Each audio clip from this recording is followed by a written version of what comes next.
பெரிய வியாழக்கிழமை அல்லது கட்டளை வியாழன் அல்லது வியாகுல வியாழன் அல்லது புனித வியாழன் என்று சொல்லி அழைக்கப்படுகின்ற இந்த வியாழக்கிழமை,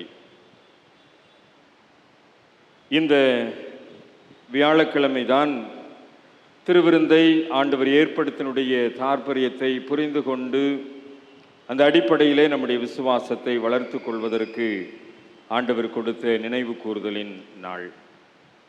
ஒவ்வொரு திருவிருந்து வழிபாட்டிலும் இந்த அப்பம் பிரதிஷ்டை செய்யப்படுவதற்கு முன்பதாக அவர் தாம் காட்டி கொடுக்கப்பட்ட அன்று ராத்திரியிலே அப்பத்தை எடுத்து என்கின்ற நியமன வார்த்தைகளை கேட்டிருப்போம்.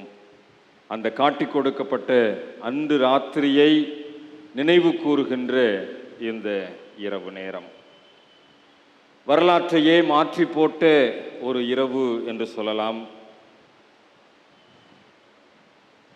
மானுடத்தின் நம்பிக்கையை துளிர்விடச் செய்த ஒரு இரவு என்றும் சொல்லலாம். மானுட மகனாக இந்த உலகத்திலே தன்னை அர்ப்பணித்த ஆண்டவர் இயேசு கிறிஸ்துவை வக்கிரமான மனம் படைத்தவர்கள் சின்னா பின்னப்படுத்தின ஒரு இரவு. கொடுமையை எப்படி நிறைவேற்றுவது என்று சொல்லி கொடுங்கோலர்கள் விழித்திருந்த ஒரு இரவு. ஓய்வே இல்லாமல் அரசு அலுவலகங்கள் திறந்து வைக்கப்பட்டிருந்ததான ஒரு இரவு நேரம்.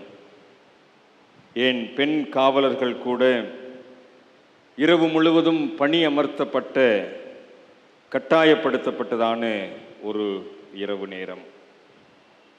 இந்த இரவில்தான்